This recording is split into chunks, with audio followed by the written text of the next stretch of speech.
Hello and welcome back to Asteri, Sofia, Kairos, and we're with you for the week of the 18th to the 25th of December. And there's three of us today. Unfortunately, the pressures of the Christmas month of December have got to some of our other ladies. So with us today, we have Mandi Rae of Astrological Astrology and Christa of Practical Astros. And I'm Sonia from Celestia Astrology.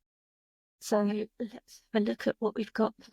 So this week, the 18th to the 25th, we're going to be looking at Venus trining Jupiter. And that's really lovely because we've got both the benefics in aspect. So that's obviously a really nice time. We like to see those two talking to each other. And we need it. Yes, yeah, we certainly do. And they're both in air signs. So that'll be interesting. Venus newly in Aquarius, or she's moving through there at 14 degrees. So she's halfway through their journey. And Jupiter's retrograde in Gemini. And then Christa will be taking us through the sun entering Capricorn. And that's a turning point of the year, isn't it? When we reach the winter solstice. And then Mandi will be looking at Jupiter retrograde squaring the Saturn in Pisces. And that is also a big deal because these two have one of the longest cycles that we're looking at. And it just happens to be Christmas Eve. It's like, wah, wah. Yeah, the timing of that is big. But at least we have Jupiter in the superior position, which is something. Because it can be quite heavy, that one. And it's not their first meeting, so that helps as well. Takes some of the heaviness off. So if we go and look at the first, got Venus trining Jupiter. And as we said, Jupiter is retrograde and in exile. And the one saving grace, let me find Jupiter, is that Jupiter is still in a whole sign opposition with Mercury.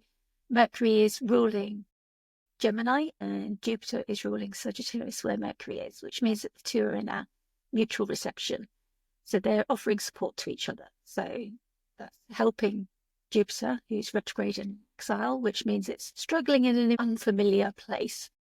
And then it's got this trine to our lovely Venus, who likes to bring harmony and joy and peace whenever she goes, fun, laughter. She's the party queen. I like to think of her as happiness and enjoyment, positivity to relationships, beauty and love and sex and all those kind of things. And Jupiter likes to expand them. And maybe in Gemini, he's looking at the data. So trying to think of what those significations might be. Maybe there's more information coming in. Maybe you get a tarot reading on your latest love when it's in air signs and it's about looking at that information. And in Aquarius, it can be about the collective as well. So maybe there's more information coming through about the collective relationships. So you can't help thinking about what's going on in the world right now. Maybe there's some peace information coming through. That would be nice. If we see a peace treaty, that might be a bit too much to hope for. No, not at all. Let's put it out into the world. We'll speak it and put it out into the world there. Yeah. And we see Venus opposite the moon there in a whole sign opposition to the moon in Leo. Leo can be about the leaders. So again, that helps me think about maybe a leader. The moon is the significations of intuition and our body and how we feel and intuit things. So maybe there's something coming through to the leaders in the world there that helps them. It creates a tension there between what the moon wants, its nurturing needs, and what Venus wants in terms of bringing people together and creating that harmony. So there's I like that asking to be resolved. Yeah, I love that. And I just noticed looking at it that the luminaries are trying each other at the same time that the benefics are trying each other. So it really does feel like, I think, peace treaty on many macro and micro levels. When you have just like seeing eye to eye and a supportive nature, the eyes in astrology are seen through the luminaries, the left eye and the right eye of the moon, and then having kind of the benefics like to work together. I think that's a great delineation and doesn't seem so far-fetched now that, we're looking at it. Right. Now that we're closer. And the moon will sextile Jupiter as it comes in to that trine. So it does feel nice on the micro level, maybe, a Christmas party or something with the moon in Leo. It does feel lighter. Yeah, it's really nice. And this is their closing trine of their cycle. So sometimes that can be about a release. So obviously making peace in relationships is about the closing out of an issue that maybe started with conjunction and has grown bigger into an issue and then is now closing and finishing out and being released. So their conjunction was on the 23rd of May 2024 at 29 degrees of Taurus, so right at the anaretic 10th degree of Taurus. And their next conjunction will be next year, on the 12th of August 2025. And that will be at 14 degrees of Cancer and conjunct the fixed of Sirius. And Sirius is like the star of the dog, isn't it? That was said to control the tides and the floods in Egypt.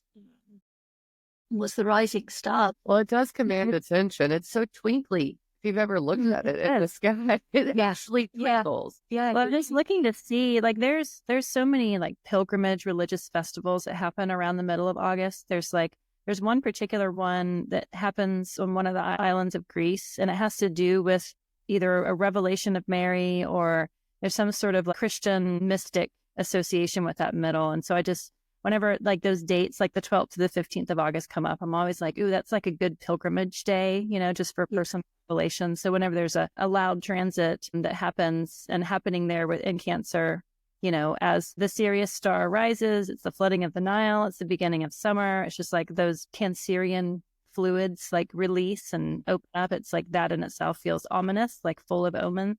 So it does. And to have this trine be in air before we have that watery conjunction, it feels like it's going to bring us back into our soul, our needs. But this is, what are you thinking? What are you planning? What is the future? Get that together. It feels really good to have the air before the water, I think. Yeah. Yeah. And something about just the quality of air, like with water is held in whatever container you put it in. Earth is like clearly defined with edges, 3-dimensional edges. Fire is just like that consumption and that joie de vivre. But air just fills in the spaces that are left. So it can like really breathe in life to places that maybe are the dusty corners or the top of your fridge that's dirty or whatever. It's like it really breathes in life of like every available space. And so in some ways, air aspects can be difficult to pinpoint exactly where they're going to be. You can look at the Gemini Aquarius houses in your chart to kind of maybe speak to it, but just having that supportive breath of fresh air come in and just like bring in life, the breath of life into those areas of the areas of life or the houses in your chart. Yeah, it'll be nice to kind of like blow the dust off before we cleanse it with those Cancerian waters later on next year. And Mercury will be direct. Yay. This is not long after Mercury's direct. So, woo! Yeah. That really gives a boost, doesn't it? Yeah. Yeah, it's really sweet that Mercury goes direct and then Venus trines Jupiter in Mercury's sign. Yep. And can I just say, Venus is moving really fast, like currently. Like it was just like, it seemed like yesterday that Pluto and Venus conjoined, and already we're looking at her at that middle degree of like, she just seems super fast in Aquarius. She does, doesn't she? I mean, I made that mistake of saying she was newly in Aquarius, and then you look and go, she is 14 degrees. It's crazy, isn't it, when you notice those speeds?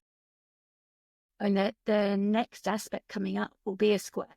So there will be some tension coming between the two of them, and that will be at 11 Pisces, squaring Jupiter and Gemini. So when she gets to Pisces, she'll form that square. And it's very close to Saturn. So that won't be as easy as the one that we're experiencing now. So enjoy this one, make the most of it, because we know that there's going to be that water to air square, like Christa was saying about the qualities of each of those elements. So that's an introduction maybe of the water quality, but with the heaviness of Saturn, the maturity that Saturn brings, but also sometimes some alienation or some outsider qualities. But we're getting that anyway with the Aquarius air element. Yeah, at least when she's in Pisces, she'll be exalted and she'll be see the ruler. She can't see her ruler right now because of the lack of effect. So I can't think of the word aversion, which seems like aversion coded anyway. Like, what's it called? Yeah. When they're next to each other in the houses, we call it a lack of sight. It goes back to Greek optic theory, but it's like when you're driving and you have a blind spot and you can't see what's like right next to you. Yeah. A couple of days to do things. There haven't been a whole lot of great aspects that we have to work with. But once the moon passes Mars, the couple of days before, I think moon trine Mercury, moon opposite Venus, sextile Jupiter, those are going to be some good times to do certain things, especially things to do with creativity, putting yourself out there, moving forward on a creative project, things like that. Venus will love that. Hey, should we move on? Yeah, 1 day later. 1 day later. So we go into the sun leaves Sagittarius and enters into Capricorn. So all the cardinal signs, the tropical signs, are kind of that hinge of the wheel of the year where, you know, when the sun is 0 degrees Aries, that's the beginning of the spring equinox. And then when it's at 0 degrees Cancer, it's summer solstice. And then 0 degrees Libra, fall equinox. And then 0 degrees Capricorn, where we are here today, it's the winter solstice. And so this really does kind of, you know, I think of those revolving doors, you know, it just, you walk into, you know, one chapter and you kind of have to really hinge around to be able to exit, to go into a completely different building.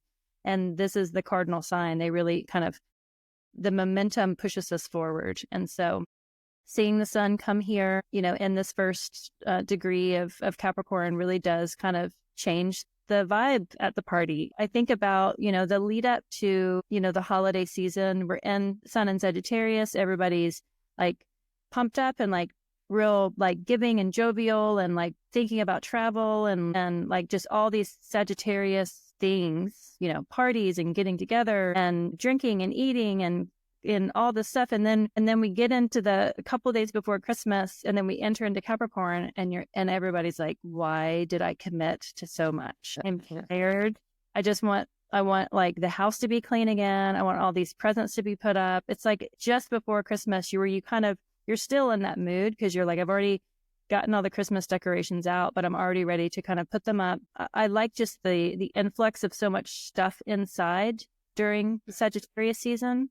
And then we get to like cleanse and purge and like remove, which feels Capricornian. You know, the Capricornian aesthetic is more utilitarian and less superfluous. It's more like a uniform instead of a costume. You know, that Janessa, who wasn't able to join us in the conversation today, she talks about Sagittarius. The Sagittarius to Capricorn transition is like Sagittarius is the fuck around and the Capricorn is to find out. And so when we're in Capricorn, it's like we all kind of find out of all the things that we fucked around in Sagittarius, but it really does begin the ascent of the light, even though it is the darkest day of the year on winter solstice. The hope springs eternal. It's like, but now you may not tell, but it's going to get brighter and brighter and brighter. And you appreciate that when the sun goes down at 4 o'clock in the afternoon, because you're like, wow, in like a month, it's going to be 5 o'clock. And then you can't even imagine in July when the sun goes down at like 9:30. It's like hard to even imagine, but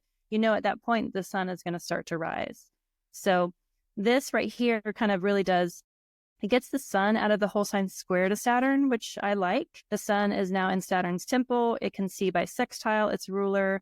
I just think that relationship does kind of ease some tension. It also cannot engage with Pluto like it had been doing since Pluto had been in Capricorn for so long. Now it's kind of hidden. So it just, again, creates a little less of a tension between the sun and Pluto there, not being co-present while Pluto is in Capricorn.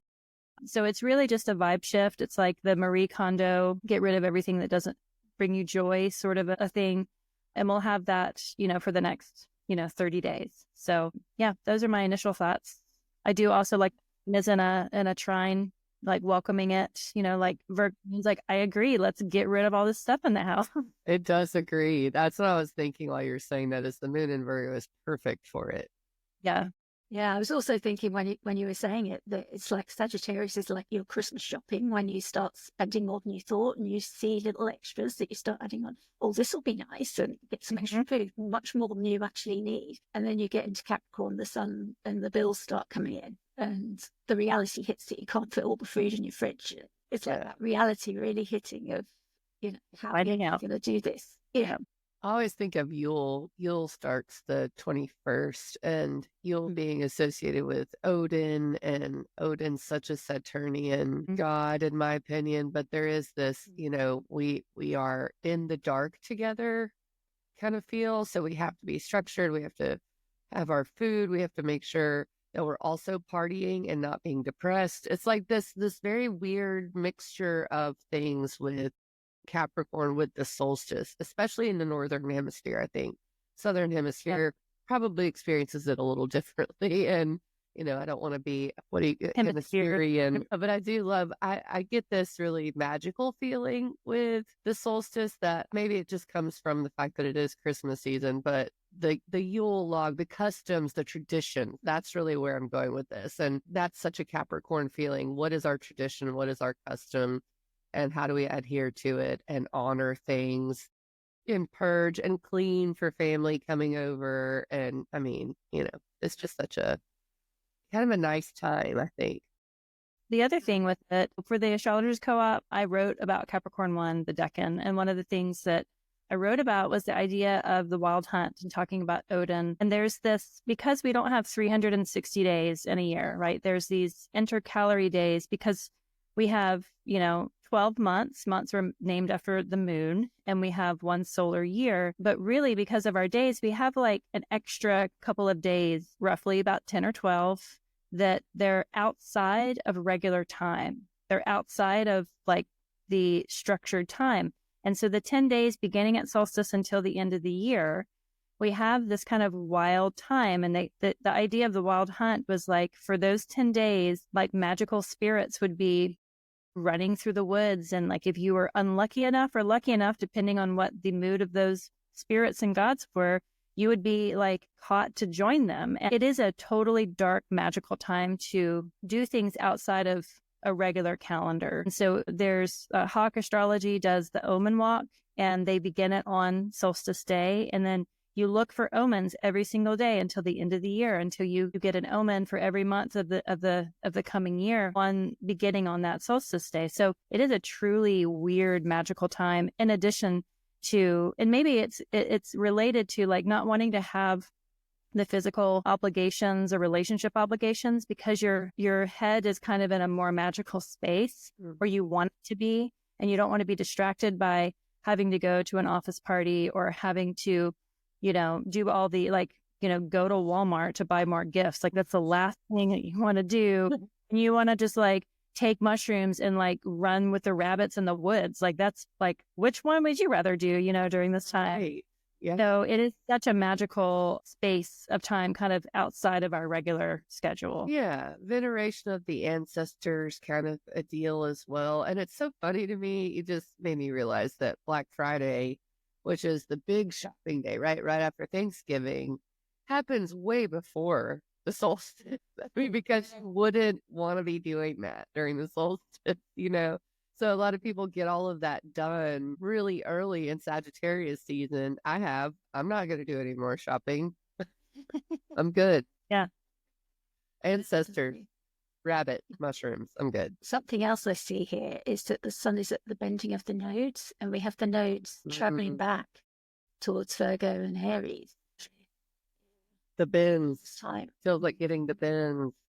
We're diving too deep a little bit. Yeah. I love those moments though, because they are the exact middle point, It feels like we've reached the middle point and we have just a half of that more to go before we have the next eclipses. And that this is a stepping stone moment, in between eclipse themes. Yeah, it's a real punctuation as they're preparing to leave, isn't it?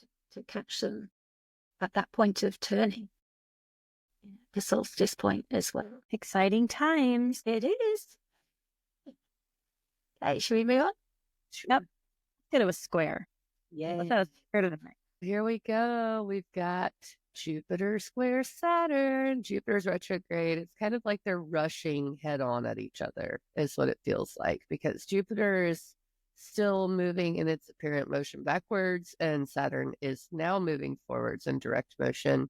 This is the middle square. So we have 3 total squares with Jupiter and Saturn. The strange thing about this specific pairing of 3 squares is that 2 of them are in mutable signs. The last one is in cardinal signs. So this one here, I always look at the middle square, if there's 3, if there's retrogrades involved, as the one that really makes the difference.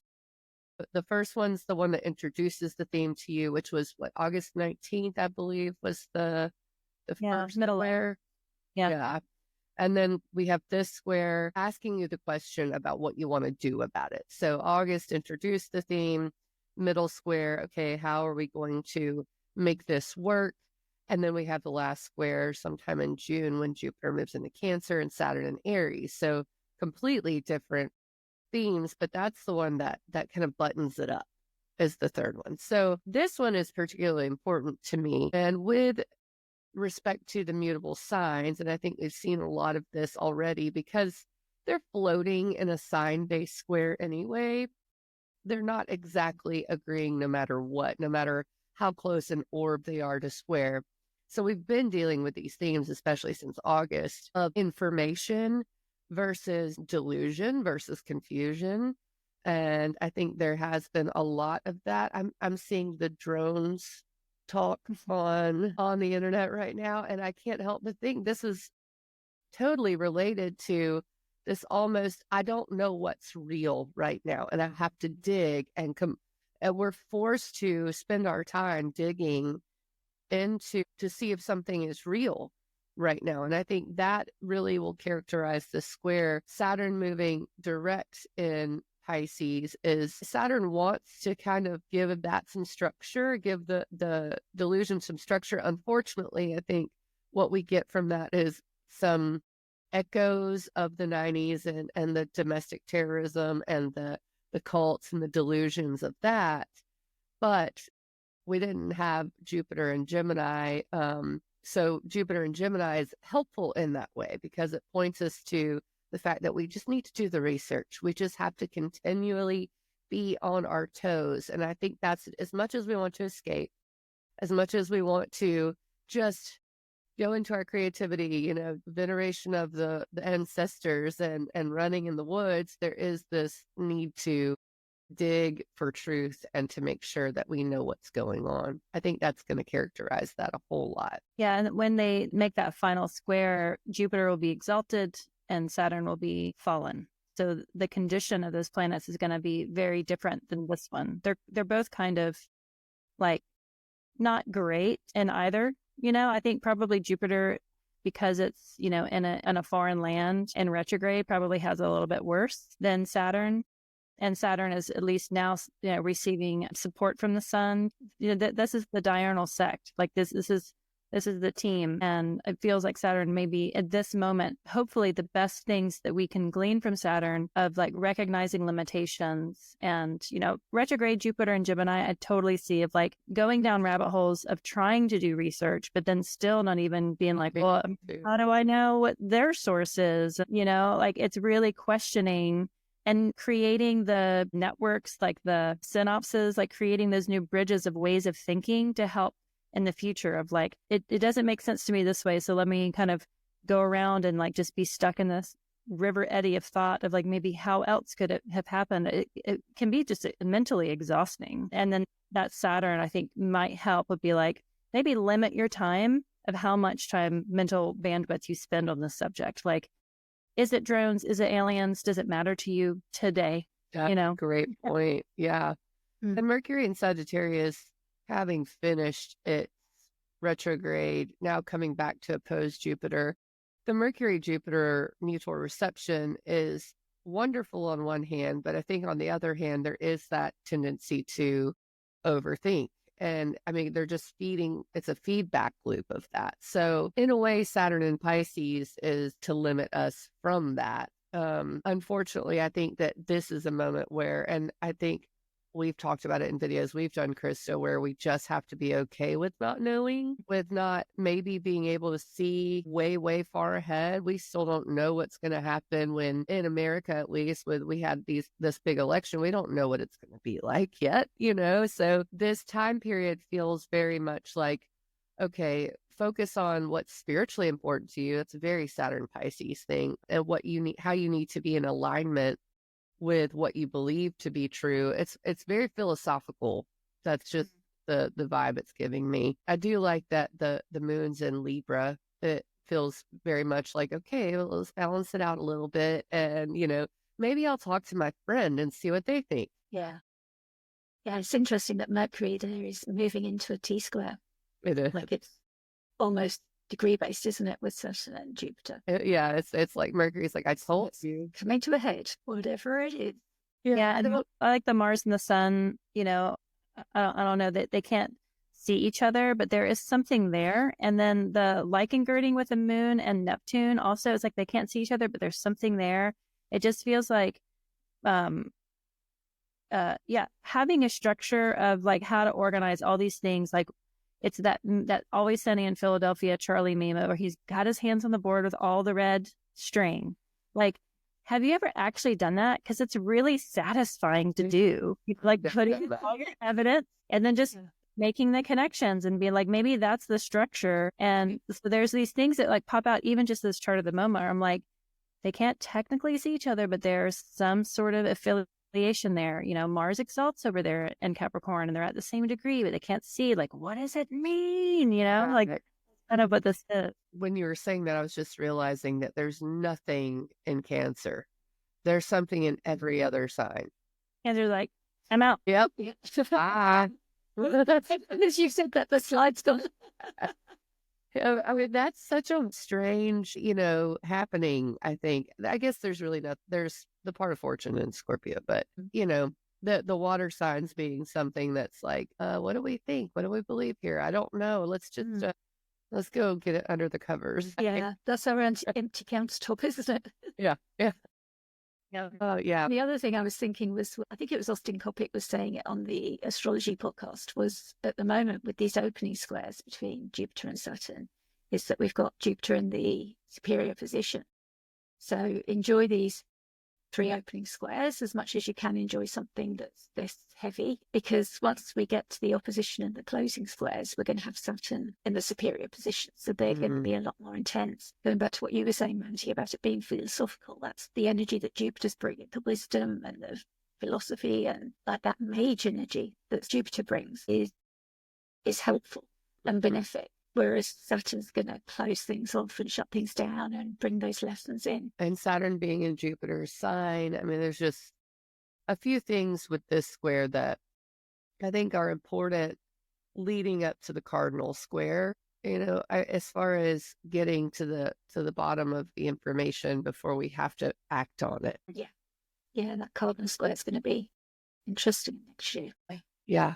And that exact date, I have that exact date. That is June 15th is when the last square is, just to put that out there. And it's at 01 degrees of Aries Cancer. Yeah.